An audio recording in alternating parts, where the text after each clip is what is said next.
નમસ્તે મિત્રો, આજે આપણે પેન્ટમાં પોકેટ કેવી રીતે લગાવવું તે શીખીએ.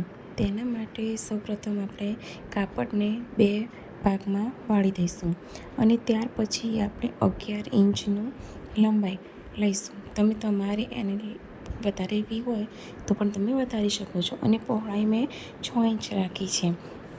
પોકેટ લગાવવા માટે આપણે 2 ઇંચ જેટલું માપ ઉપર છોડીશું, કેમ કે ત્યાં આગળ આપણે બેલ્ટ આવશે. તો 2 ઇંચ આપણે નિશાન કરી 1/2 ઇંચ જેટલું આપણે સિલાઈ માટે ત્યાં નિશાન કરીશું અને પોકેટની લંબાઈ આપણે 5 ઇંચ રાખીશું. તમે 6 ઇંચ પણ રાખી શકો છો. અને જો તે માપ ના લેવું હોય તો તમે હાથ મૂકી અને જે હાથનું માપ આવે તેનાથી તમે 1 ઇંચ વધારે તે રીતે પણ માપ લઈ શકો છો.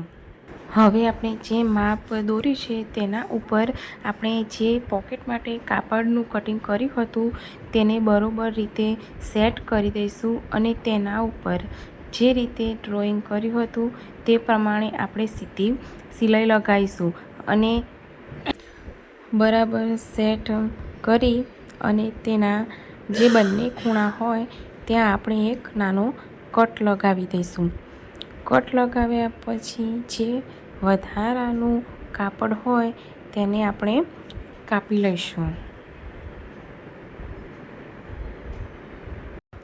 વધારાનું કાપડ આપણે કટિંગ કર્યા પછી તેની બધી બાજુ આપણે ધારી સિલાઈ લગાવીશું અને તેનું જે સિલાઈવાળો ભાગ હોય તે આપણે પોકેટ બાજુ જવા દઈ બરોબર રીતે સરખી સિલાઈ ધારી સિલાઈ લગાવીશું, જેનાથી આપણું ફિનિશિંગ એકદમ કમ્પ્લીટ આવે.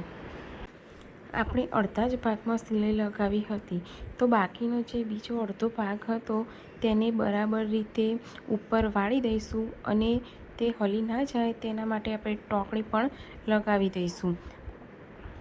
કમરનો ભાગ હોય ત્યાંથી આપણે સીધી સિલાઈ લગાવીશું અને જે નીચેનો ભાગ હોય તેને કાપડ સાથે નહીં, ખાલી એકલા પોકેટ ઉપર જ આપણે સિલાઈ લગાવવાની છે. નીચેનું જે પેન્ટનું કાપડ છે તે આપણે સિલાઈ સાથે એડ કરવાનું નથી, માત્ર એકલું પોકેટની સિલાઈ લગાવી દઈશું અને ત્યાં આપણે ડબલ સિલાઈ લગાવીશું, કેમ કે ત્યાંથી આપણી સિલાઈ ખુલી જાય તો કોઈ વસ્તુ પડી ન જાય તેના માટે આપણે ડબલ સિલાઈ લગાવીશું, તેથી તેની મજબૂતી વધી જાય.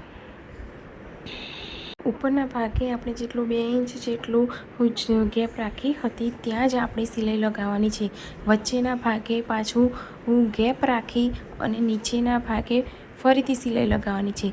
જો આપણે સીધી સિલાઈ લગાવીશું તો આપણું પોકેટ પણ સાથે સિવાઈ જશે, એટલે વચ્ચે આપણે ગેપ રાખવાની છે અને આ જ રીતે આપણું પોકેટ તૈયાર થઈ ગયું. આટલું સરળ રીતે આપણું પોકેટ તૈયાર થઈ ગયું.